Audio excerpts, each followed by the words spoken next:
Bonsoir à tous, ravi de vous retrouver pour l'édition de 19h45, les titres de cette session d'information. La réflexologie est une technique de massage qui vise à combattre le stress, les tensions et les douleurs musculaires.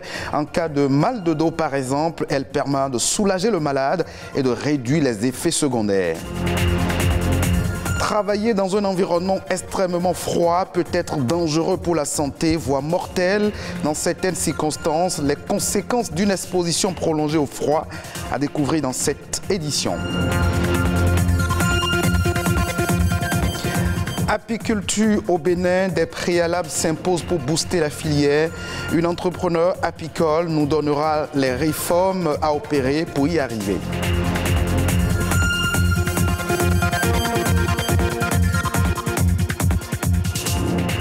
Santé et bien-être à présent, allons à la découverte de la réflexologie. C'est une technique qui consiste à toucher les parties du corps dans le but de guérir les patients des maux dont ils souffrent. La réflexologie, en plus de permettre de se déstresser, favorise une parfaite circulation du sang dans l'organisme. Allons à la découverte de la réflexologie dans ce reportage signé Sabira Tao.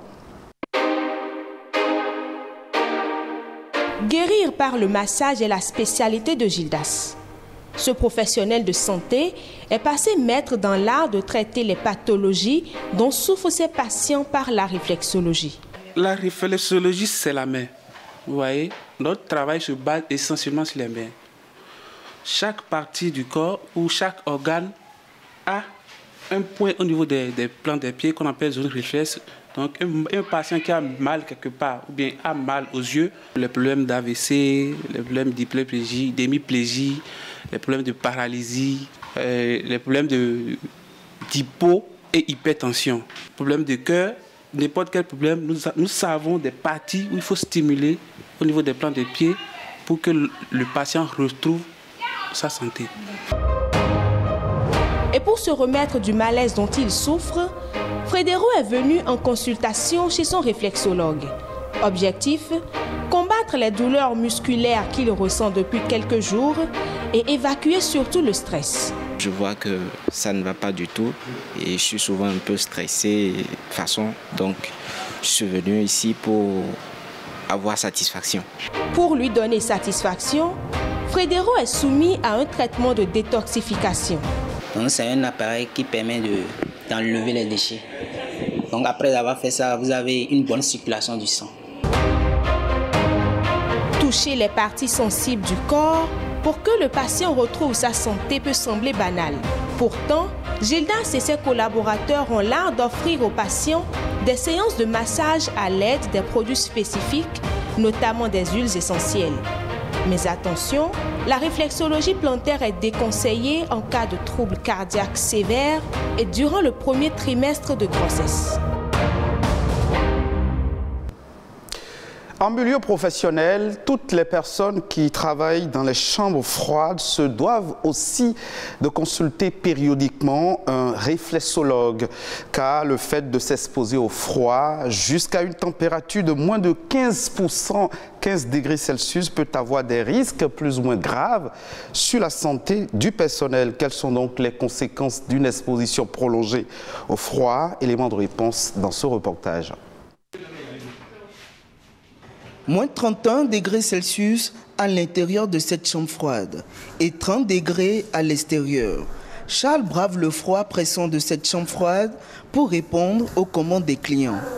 Il y entre pour chercher le poisson et ressort quelques minutes après. Au début, c'est un peu difficile, c'est-à-dire quoi? On a peur d'y entrer, mais avec le temps, quand on s'adapte à ça, même sans les tenues, on rentre facilement. Comme lui, Simon travaille aussi dans une chambre froide. Là-bas comme ici, la fraîcheur dépasse les moins 30 degrés Celsius. Leur aller-retour incessant dans ce milieu frigorifique peut paraître à première vue sans risque. Et pourtant, lorsqu'on pénètre dans la chambre froide, lancée à pleine puissance, on souffle dans notre peau. À notre sortie, nous avons les mains dures, nous avons le nez qui coule, nous ressentons des douleurs. Quand je sors de la chambre froide, je me mets souvent au soleil pour me réchauffer avant d'y retourner. Des conditions de travail qui ne sont pas sans effet sur la santé. Le travailleur qui travaille de façon permanente, c'est son travail de rester dans un milieu frigorifique, le véritable risque, c'est l'hypothermie. C'est très dangereux pour la personne si la personne dure dedans. On peut même en mourir. La symptomatologie est faite surtout de friction, puisque la température du corps humain est liée à la température du sang. Donc, quand la température baisse au niveau du sang jusqu'à un degré donné, la personne a tellement froid qu'il frissonne. Il peut avoir des crampes, il peut avoir même de douleurs au niveau de la tête, au niveau des yeux, au niveau de l'ORL par exemple, au niveau du nez, il peut y avoir de congestion nasale, il peut y avoir une rhinorrhée, c'est-à-dire il peut y avoir des écoulements. Mais c'est surtout les frictions qui constituent les signes d'alerte. Travailler en permanence dans un environnement froid pourrait donc non seulement être dangereux pour la santé, mais aussi mortel selon les spécialistes. Écourter les durées d'exposition au froid pour préserver sa santé est certes nécessaire, mais il importe de privilégier des vêtements assurant le meilleur compromis entre le niveau de protection et les exigences inhérentes à la tâche à effectuer. On s'intéresse à présent à la filière apicole. L'apiculture est un secteur promoteur au Bénin. La production de miel évaluée aujourd'hui à environ 1000 tonnes est loin de combler les attentes en termes de quantité exportable. Il est donc urgent d'inciter les différents acteurs à participer et porter la filière apicole plus loin. Carole Tawema, entrepreneur apicole, insiste ici sur les réformes à opérer. Il y a la structuration nécessaire de la filière. Il est nécessaire de créer une interprofession des acteurs de la filière apicole. Il existe une plateforme des acteurs de la filière apicole. Mais cette plateforme, je pense, nécessite une identification en fait, par métier. Déjà un recensement, c'est essentiel, il nous faut des données. Si on n'a pas de données, si on n'a pas de statistiques, on ne peut rien faire. On ne peut pas avancer, on ne peut pas savoir dans quel secteur a besoin de quoi.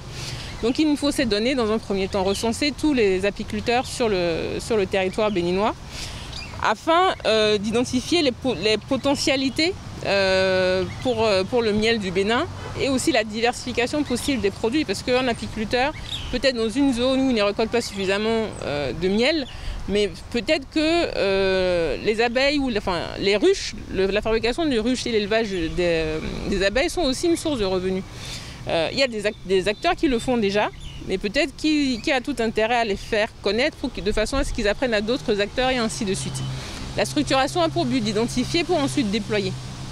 Et cette structuration n'existe pas en fait aujourd'hui. Il est essentiel de la mettre en place. Ensuite, ça s'accompagne nécessairement avec le développement de la production de filières bio. Quand je dis bio, attention, ce n'est pas nécessairement la certification, c'est dans tous les cas l'identification de la garantie de l'absence de pesticides de synthèse ou d'engrais de synthèse dans un produit. En général, il faut des acteurs qui regroupent et qui ça facilite le travail des apiculteurs parce qu'il faut avoir bien conscience que quelqu'un qui travaille la terre n'a pas forcément le temps ou l'énergie de commercialiser. Il a besoin de partenaires qui vont lui permettre de commercialiser tout en respectant un revenu suffisamment important parce que c'est en général là que les apiculteurs perdent en revenus, c'est qu'il y a tellement d'intermédiaires que celui qui est à l'origine en fait ne gagne rien. Donc un intermédiaire qui regroupe, mais avec cette notion de rémunération juste de l'apiculteur. Il regroupe et ensuite il met sur le marché. Donc en général, une bonne filière nécessite 3 acteurs grand maximum. Il faut 3 acteurs grand maximum pour que chacun y gagne suffisamment. À l'instant, Carole Tawema, entrepreneur apicole, elle nous édifiait sur les réformes à opérer pour une filière apicole prometteuse. C'est la fin de cette session d'information que vous pouvez revoir sur le www.ortb.bj. Merci de nous avoir suivis.